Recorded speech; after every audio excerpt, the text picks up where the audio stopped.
Hello viewers, আজকের ভিডিওতে আমি ট্রান্সফরমারের ওপেন ডেল্টা বা ভিবি কানেকশন রিলেটেড একটি গুরুত্বপূর্ণ প্রবলেম সলভ করব, কনফিউজিং প্রবলেম অ্যাকচুয়ালি।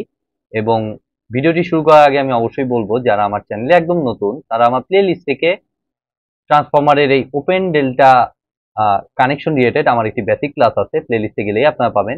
সেটা অবশ্যই দেখে আসুন, কারণ সেই কনসেপ্টটা বিস্তরভাবে আমাদের এই প্রবলেমটা সলভ করতে হেল্প করবে। ওইটা ছাড়া আসলে ইম্পসিবল থিঙ্ক করাটা।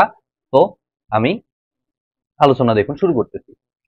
তো আমাদের দেখুন, এখানে কোশ্চেনটিতে বলছে একটা ডেল্টা ডেল্টা ব্যাংক, যেখানে আমার তিনটা 20 কেভি এর ট্রান্সফরমার আছে।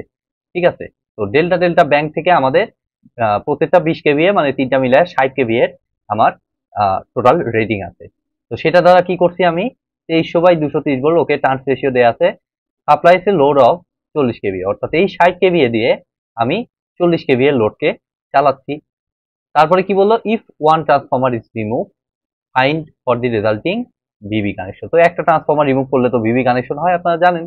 তো সেটা অনুযায়ী আমাদের বাদবাকি জিনিসগুলো এখন ক্যালকুলেশন করতে হবে। তো এক নম্বরে চলে যাচ্ছি। তো এক নম্বর প্রবলেমটাতে আমরা একটু খেয়াল করব। কোশ্চেনটিতে দেখুন বলছে KVA load carried by each transformer. তো KVA load carried by each transformer বলতে আসলে কি বোঝাচ্ছে? তো অবশ্যই আমাদের KVA load carried by each transformer এটা বোঝাচ্ছে বেসিক্যালি আমাদের ভিবি কানেকশনের জন্য, কারণ এটাই তো ফাইনালি করা হয়েছে। তো এই ভিবি কানেকশনের জন্য এটা উজ্জ্বল আছে কথাটা, বাট এখানে কিন্তু কমন সেন্স থেকে আপনাকে ধরে নিতে হবে এটা কিন্তু ভিবি কানেকশনের জন্য চাইছে। তো ভিবি কানেকশনের জন্য আমরা কিভাবে হিসাব করব? দেখুন, ভিবি কানেকশনের জন্য আমাদের লোড তো আগের মতোই আছে, 40 কেভি লোডে আমি চালাবো, জাস্ট একটা কয়েল আমি খুলে রাখছি, একটা ট্রান্সফরমার আমি খুলে রাখছি। তো কতটুকু কেভিএ আমার প্রতি ট্রান্সফরমার শেয়ার করবে সেটাই আমার লাগবে। অর্থাৎ এটাকে বেসিক্যালি আমরা কিভাবে প্রকাশ করব?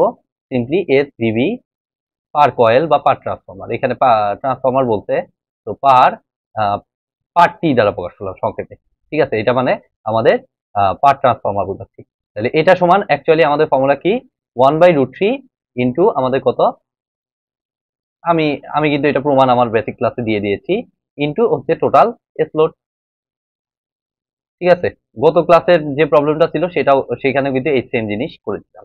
তো এস এল আমাদের কত, 40 কেভিএ, তাহলে 40 কেভিএ ডিভাইডেড বাই √3, তাহলে 40 ডিভাইডেড বাই √3। তাহলে এক নাম্বার কোশ্চেনের দেখুন সলিউশনটা আমার আসতেছে, আমি যদি এটাকে একটু ক্যালকুলেটার হিসাব করি, 40 ডিভাইডেড বাই √3, 23.094। তো এটাই লিখে দিব, 23.094 কেভিএ হয়ে গেল। দেন আমি 2 নাম্বার কোশ্চেনে যাব। তো 2 নাম্বার কোশ্চেনে দেখুন কি বলছে, এটা কিন্তু প্রতি ট্রান্সফরমারের জন্য, আমার যে ভিবি কানেকশন করেছি সেটার প্রতি ট্রান্সফরমারের জন্য, প্রতি কয়েলের জন্য বা প্রতি ট্রান্সফরমারের জন্য। তো 2 নাম্বারটাই দেখুন বলছে আমাদের percent of rated load carried by each transformer, অর্থাৎ এই ক্ষেত্রে আগের তুলনায় কতটুকু লোড ক্যারি করবে সেটা আমাকে বুঝতে হবে। অর্থাৎ এখানে বেসিক্যালি আমরা যে কাজ করব, percentage of carried load, percentage of carried load, তাইলে এটা অ্যাকচুয়ালি আমার হবে,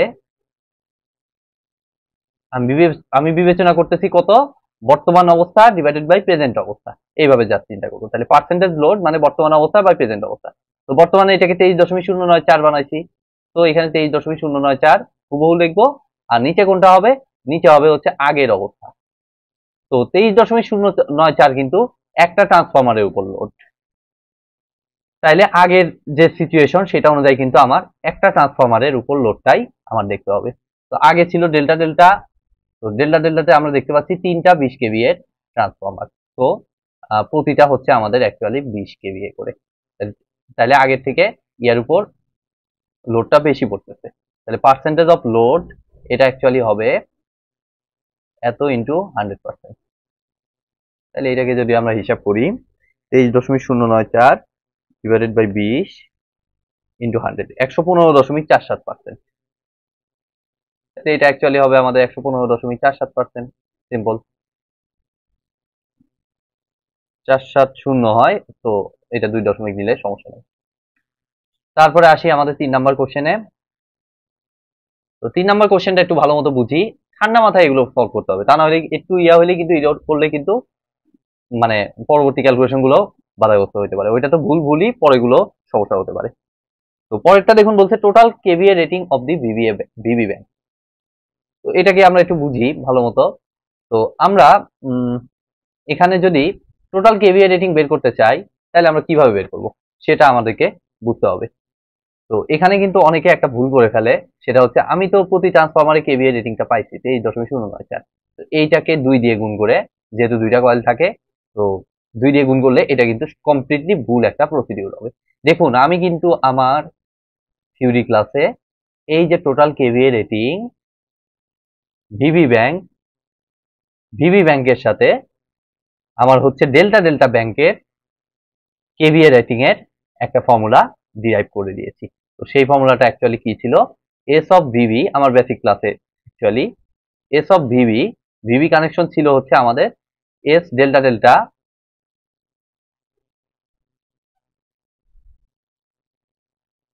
ডিভাইডেড বাই √3। ঠিক আছে, এটা কিন্তু আমি অলরেডি ডিরাইভ করে দিয়েছি, আমার ওই বেসিক ক্লাসে গেলেই পাবেন। অর্থাৎ এটা হচ্ছে ভিবির সাথে ডেল্টা ডেল্টা সম্পর্ক, আর এইটা এই ফর্মুলাটা আর এই ফর্মুলাটা দেখতে প্রায় একই রকম। ঠিক আছে, বাট এইটার কিন্তু ভিবির সাথে প্রতি কয়েলের ভিবির প্রতি ট্রান্সফরমারের সাথে লোডের সম্পর্ক এটা, আর এটা হচ্ছে আমাদের ভিবির রেটিং এর সাথে থ্রি ফেজ ভিবির রেটিং এর সাথে three phase delta delta rating এর সম্পর্ক। তো ফর্মুলাটা কিন্তু ডিফারেন্ট। সো আপনারা ভালো মতো ওই থিওরি ক্লাসটা দেখুন, তাইলেই বুঝতে পারবেন। তো এস ডেল্টা ডেল্টা হচ্ছে আমাদের কত, এই এস ডেল্টা ডেল্টাটা অ্যাকচুয়ালি হচ্ছে আমাদের থ্রি ফেজের এস ডেল্টা ডেল্টা, তাই না? যেহেতু আমাদের থ্রি ফেজেরটাই বের করতে হবে টোটাল কেভিএ রেটিং। তো ডেল্টা ডেল্টাতে একটা ট্রান্সফরমার 20 কেভিএ ছিল, তাই 3টা ট্রান্সফরমার কত হবে, 20 ইন্টু 3 সিম্পলি ডিভাইডেড বাই আমাদের হচ্ছে কত, √3। তাহলে আমাদের এসভিবিটা পেয়ে যাবো, যেটা আমাদের চাইছে এই কোশ্চেনে। তাহলে 20 ইন্টু 3, দেখুন 20 ইন্টু 3 ডিভাইডেড বাই √3, তাহলে আমরা অ্যাকচুয়ালি পাচ্ছি 34.64 কেভিএ, 34.641 কেভিএ। তাহলে এটাও হয়ে গেল আমাদের। তো নেক্সট কোশ্চেনটা দেখি, 4 নাম্বারটা। 4 নাম্বারটা একটু বুঝি কি বলছে, ratio of the VB bank to delta delta bank transformer rating. তো এইখানে আপনি থ্রি ফেজ হিসেবেও ধরতে পারেন, চাইলে সিঙ্গেল ফেজ হিসেবেও ধরতে পারেন, যেভাবে আপনার সুবিধা হয়। তো অলরেডি তো আমরা এইখানে একটা রিলেশন দেখতেই পাচ্ছি, এই রিলেশন থেকেই তো আনা যায়, কোনো ক্যালকুলেশন করারও প্রয়োজন নাই। সিম্পলি আমাদের এস ভিবি টু কত চাইছে, S VB to S delta delta এর রিলেশনটা চাইছে। ঠিক আছে, তো এটা থ্রি ফেজেও রেশিও আপনি করতে পারেন, অথবা সিঙ্গেল ফেজেও আপনি করতে পারেন, যেটা আপনার খুশি। তাহলে পার্সেন্টেজ অফ এত ইজ ইকুয়াল টু অ্যাকচুয়ালি হবে, এইখানে ভ্যালু ইউজ করেও করতে পারেন, অথবা এই যে এই ফ্যাক্টরটা আমাদের ফর্মুলা থেকেই এটা আনা আছে, অর্থাৎ 1/√3। জাস্ট দেখুন এই এস ডেল্টা ডেল্টাকে এটার নিচে নিয়ে আসলাম, তাহলে 1/√3 ইন্টু আমাদের কত 100%। তাহলে এটা অ্যাকচুয়ালি আমাকে দিচ্ছে 1/√3টা মনে হয় কত, যে আমার মনে নাই ভ্যালুটা, 57.735%। তাহলে এটা আমাকে রিটার্ন করছে 57.735%। হয়ে গেল। তো ফাইনালি আর একটা পার্ট আছে 5 নাম্বারটা, আচ্ছা এটা আগে লিখে নেই, 57.735%। তো 5 নাম্বার কোশ্চেনটা একটু পড়ি। Percent increase in load on each transformer, percent increase in load on each transformer when bank is converted into VB bank. অর্থাৎ ডেল্টা থেকে ভিবি ব্যাংকে কনভার্ট করার সময় আমার কতটুকু পার্সেন্টেজ লোড ইনক্রিজ হচ্ছে সেটাই আমাদেরকে দেখতে হবে। তো পার্সেন্ট ইনক্রিজ, দেখুন এই যে আমরা 2 নম্বরে যে কাজটা করেছি, এখন জাস্ট এটা আমাদের কি করতে হবে, এটাকে ইনক্রিজ হিসেবে দেখাতে হবে। এটা ছিল এটার সাথে এটার সম্পর্ক ডিরেক্ট 23.094, আর এটা 20 ছিল। তাহলে ইনক্রিজটা যদি আমরা দেখতে চাই, তাহলে সিম্পলি যে কাজটা কতটুকু পার্থক্য আমাদের হবে, percentage load increase in load, সংক্ষেপে আমি এভাবে লিখলাম। এটা অ্যাকচুয়ালি আমার হবে, আপনি থ্রি ফেজেও দেখতে পারেন, সিঙ্গেল ফেজেও দেখতে পারেন, সেটা আপনার ব্যাপার। এই 0.094, না না না, এখানে একটু ভুল হয়ে গেল, এইটা ছিল রেটিং রিলেটেড। ঠিক আছে, এইটা ছিল অ্যাকচুয়ালি আমাদের রেটিং রিলেটেড, এইটার সাথে এটাকে এক করা যাবে না। এখানে কিন্তু লাস্টে কিন্তু বলে দিয়েছে লোড।